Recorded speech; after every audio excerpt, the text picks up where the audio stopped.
بسم اللہ الرحمن الرحیم۔ بسم اللہ الرحمن الرحیم۔ معزز ناظرین کرام، آج کا ہمارا موضوع ہے ماہ شب معراج کی عدم تعین۔ رجب کے روزوں اور اس خود ساختہ صلاۃ الرغائب کی طرح ہی اس ماہ کی 27 تاریخ کو بعض لوگ شب معراج ہونے کے زعم میں جشن مناتے ہیں، رات کو چراغاں کرتے ہیں اور خود ساختہ نمازیں پڑھتے ہیں۔ ان امور کی شرعی حیثیت متعین کرنے سے پہلے تو ضروری ہے کہ شب معراج کا تعین ہو، لیکن جب محدثین و مورخین کی تالیف کردہ کتب کا مطالعہ کیا جائے تو معلوم ہوتا ہے کہ 27ویں شب کے شب معراج قرار پانے سے پہلے خود ماہ رجب کے ماہ معراج ہونے پر بھی علماء تاریخ کا اتفاق نہیں۔ معروف مفسر و مورخ امام ابن کثیر رحمہ اللہ نے اپنی ضخیم تاریخ اسلام البدایہ والنہایہ کے تیسرے جز صفحہ 108-109 پر اسرا و معراج کا واقعہ نقل کرنے سے پہلے متعدد روایات بیان فرمائی ہے۔ وہاں انہوں نے امام بہقی کے حوالہ سے امام ابو شہاب ظاہری رحمہ اللہ کا قول نقل کیا ہے، جس میں وہ فرماتے ہیں نبی صلی اللہ علیہ وسلم کو ہجرت مدینہ سے 1 سال پہلے سفر معراج کرایا گیا۔ یہی قول عروہ رحمہ اللہ کا ہے۔ امام حاکم رحمہ اللہ کے حوالے سے انہوں نے حضرت صدی رحمہ اللہ کا قول بھی ذکر کیا ہے، جس میں وہ فرماتے ہیں نبی صلی اللہ علیہ وسلم کو ہجرت سے 16 ماہ قبل معراج کرایا گیا۔ لہٰذا امام ظاہری و عروہ رحمہ اللہ کے قول کے مطابق ماہ معراج ربیع الاول بنتا ہے، جبکہ وہ بھی ہجرت سے پہلے کا واقعہ ہے۔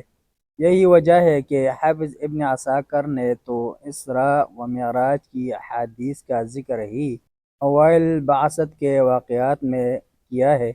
اور حضرت صدی کے قول کے مطابق معراج کا واقعہ ماہ ذی القعدہ میں بنتا ہے۔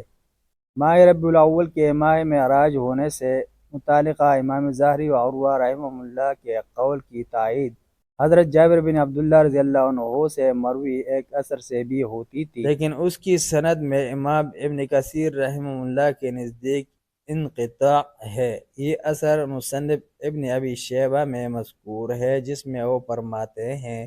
نبی صلی اللہ علیہ وسلم عام الفیل ماہ ربیع الاول کی 12 تاریخ کو فیر کے دن پیدا ہوئے۔ اسی دن آپ صلی اللہ علیہ وسلم کی بعثت ہوئی۔ اسی دن آپ صلی اللہ علیہ وسلم کو آسمان کی طرف معراج کرایا گیا۔ اسی دن آپ صلی اللہ علیہ وسلم نے ہجرت کی اور اسی دن آپ صلی اللہ علیہ وسلم نے وفات پائی۔ یہ بھی معراج کے ماہ ربیع الاول میں کرائے جانے کا ذکر ہے، مگر یہ روایات چونکہ منقطع سند والی ہے، لہٰذا اس سے استدلال درست نہیں۔ اسی طرح ماہ ربیع الثانی، ماہ رجب، ماہ شوال اور ماہ ذو الحجہ میں معراج کرائے جانے کی روایات بھی ملتی ہیں، اور ماہ رجب کی بھی۔ اور جب ماہ معراج پر ہی اتفاق نہیں تو تاریخ معراج کی تعین متفق علیہ کیسے ہو سکتی ہے؟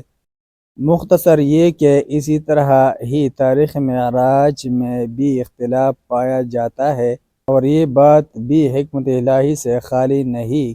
کہ ماہ و تاریخ معراج پر اتفاق نہ ہو سکا، تاکہ طرح طرح کی بدعات کو وجود میں لانے والوں کو یہ بنیادی چیز ہی متفق علیہ نہ ملے، ورنہ اللہ تعالیٰ سے کیا بعید تھا کہ تمام مورخین کا اتفاق ہو جاتا۔ لیکن اگر مشہور روایت کے مطابق ماہ رجب اور اس کی بھی 27 تاریخ کو ہی شب معراج مان لیا جائے تو اب باری آ جاتی ہے ہمارے لوگوں کے اس رات میں چراغاں کا اہتمام کرنے، جشن منانے، خوشیاں منانے کے رنگا رنگ انداز اختیار کرنے، دن کو روزہ رکھنے اور رات کو نوافل پڑھنے کی شرعی حیثیت کی تعین کی۔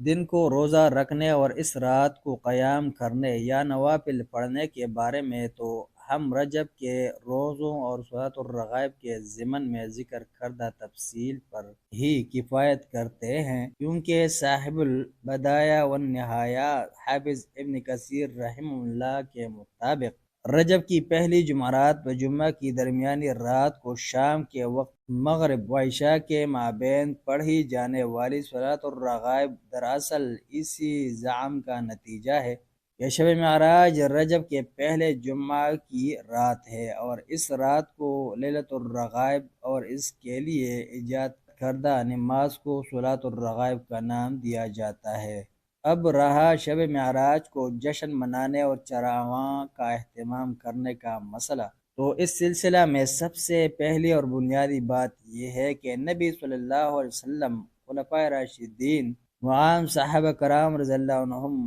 ائمہ اربعہ اور علماء دین و سلف صالحین رحمہم اللہ، کسی سے بھی ہمارے یہ مروجہ امور ثابت نہیں ہے جنہیں جشن معراج کے نام سے سرفراز کیا گیا ہے۔ امام الانبیاء نبی رحمت صلی اللہ علیہ وسلم اس عظیم معجزہ کے بعد ایک طویل مدت تک صحابہ کرام رضی اللہ عنہم کے مابین موجود رہے، مگر آپ صلی اللہ علیہ وسلم نے نہ تو خود یہ کام کیے اور نہ ہی کسی کو ان کے کرنے کا حکم فرمایا۔ آپ صلی اللہ علیہ وسلم کے اشارہ آبرو پر جانے نچھاور کرنے والے خلفاء و صحابہ رضی اللہ عنہم اور تابعین و ائمہ کسی سے بھی ان امور کا پتہ نہیں چلتا۔ ان جشن و جلسوں یا اجتماعات کی شرعی حیثیت کی تعیین کے بارے میں دور حاضر کے معروف عالم اور مفتی عالم علامہ عبدالعزیز ابن باز نے ایک تفصیلی فتویٰ صادر فرمایا تھا، جس کا پورا متن یا ترجمہ تو نہیں، البتہ اس کا ایک پیراگراف آپ کے سامنے رکھ دیتے ہیں، جس میں وہ فرماتے ہیں: اسراء و معراج کی رات کا حدیثوں میں کوئی تعین نہیں ہے، اور جو کچھ بھی اس کی تعین کے متعلق مذکور ہے وہ سب من گھڑت ہے۔ نبی صلی اللہ علیہ وسلم سے اس کے متعلق کچھ ثابت نہیں، اور اگر بالفرض اس کی تعین ثابت بھی ہو جائے تو بھی اس دن کو عبادت کے لیے خاص کرنا مسلمانوں کے لیے جائز نہیں۔ اس دن جلسہ و اجتماع اور احتفال یعنی جشن منانا ہرگز جائز نہیں، کیونکہ اس دن نبی صلی اللہ علیہ وسلم اور آپ صلی اللہ علیہ وسلم کے صحابہ کرام رضی اللہ عنہم نے ایسا جلسہ و اجتماع نہیں کیا، اور نہ اس دن کو کسی عبادت کے لیے مخصوص کیا۔ اگر اس روز جلسے و اجتماع کرنا ثواب کا کام ہوتا تو نبی صلی اللہ علیہ وسلم اپنی امت کے لیے قولی یا فعلی طور پر اس کی ضرور وضاحت فرما دیتے، اور اگر اس کے متعلق نبی صلی اللہ علیہ وسلم سے ایسا کوئی عمل واقعہ ہوا ہوتا تو لوگ اسے پہچانتے اور وہ مشہور و معروف ہوتا، اور پھر صحابہ کرام رضی اللہ عنہم دوسرے دینی امور و ہدایات کی طرح اسے بھی ہماری طرف منتقل کرتے، کیونکہ انہوں نے نبی اکرم صلی اللہ علیہ وسلم سے ہر اس شے کو نقل کیا ہے کہ جس کی امت کو ضرورت تھی۔ انہوں نے دین کے معاملے میں کبھی سستی و غفلت کا مظاہرہ نہیں کیا، بلکہ نیکی کے معاملہ میں وہ پیش تھے۔ اگر اس رات کو اجتماع و احتفال اور جلسہ و جشن منعقد کرنا جائز و کار ثواب ہوتا تو صحابہ کرام رضی اللہ عنہم یہ کام سب سے پہلے خود کرتے۔ علاوہ ازیں نبی اکرم صلی اللہ علیہ وسلم اپنی امت کے لیے سب سے زیادہ ناصح اور خیر خواہ تھے،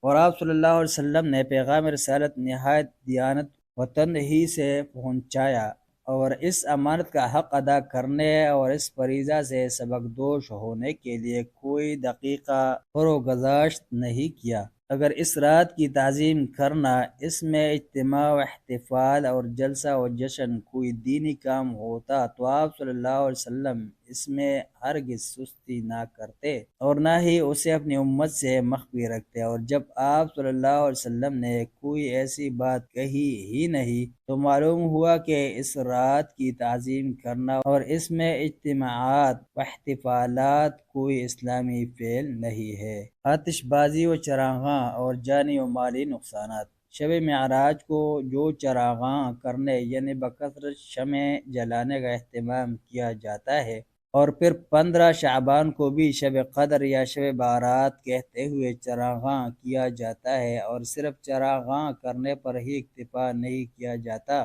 بلکہ بڑی زوردار آتش بازی بھی کی جاتی ہے، جبکہ 15 شعبان والی آتش بازی اور پٹاخے ہر سال لاکھوں کروڑوں کا سرمایہ برباد کرنے کا سبب بن جاتی ہیں۔ اور اگر صرف اتنا ہی رہتا تو بھی شاید یہ مال تو آنی جانی چیز ہے کا نعرہ لگا کر بعض لوگ اس فکر سے آزاد ہو جاتے ہیں اور صاف کہہ دیتے ہیں کہ بھائی پیسے پھر کمائے ہی کسی لیے جاتے ہیں، اسی لیے تو کمائی کی جاتی ہے کہ خوشی و غم میں کام آئے، لہٰذا کیا ہوا اگر خوشی کے اس موقع پر 200-400 روپے کی آتش بازی ہمارے گھر والوں نے کر لی، لیکن معاملہ دولت کی بربادی سے بھی بہت آگے بڑھ جاتا ہے، اور اس آتش بازی و چراغاں کے دوران ہر سال ہی کئی گھروں کے چراغ بھی گل ہو جاتے ہیں۔ کسی خانہ میں اہل خانہ کا صرف ایک ہی لخت جگر تھا، اب ایسے ہی مروجہ کھیل تماشوں کا موقع آئے تو ایسے والدین اپنے اکلوتے لاڑلے کے لیے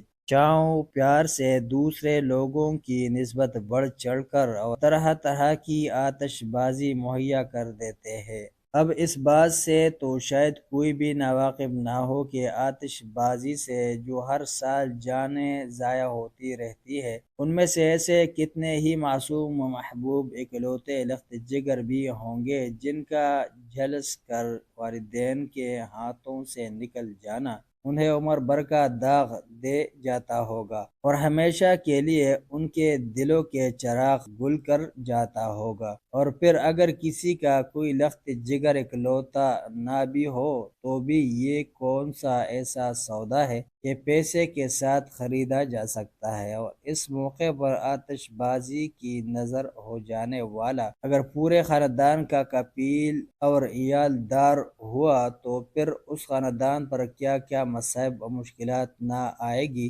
جن کی روزی روٹی کا ظاہری سہارا ہی چھن جائے۔ اس جانی اور مالی نقصان کے علاوہ دارو گھروں یا آتش بازی کی اشیاء تیار کرنے والوں کے بارے میں بھی خبریں شائع ہوتی رہتی ہیں کہ ان کے گھر میں موجود آتش گیر مادے میں دھماکہ ہو گیا جس سے سارا گھر ہی جل گیا اور گھر میں موجود عورتیں، مرد، بچے اور بچیاں بھی لقمہ اجل بن گئے اور اتنے ہمسائیوں کو فلاں نقصان پہنچا۔ اور آتش بازی کے یہ نقصانات ہر سال اخبارات میں شائع ہوتے رہتے ہیں، اور اس کے ان جانی نقصانات سے قطع نظر اس کے تو محض مالی نقصانات بھی ایسے ہیں کہ شرعیت کی رو سے یہ فعل حرام قرار پاتا ہے، اور ایسے مواقع پر 200-400 کی آتش بازی کرنے والوں کو پیسے کے آنی جانی چیز ہونے کا اتنا ہی اعتماد و یقین تو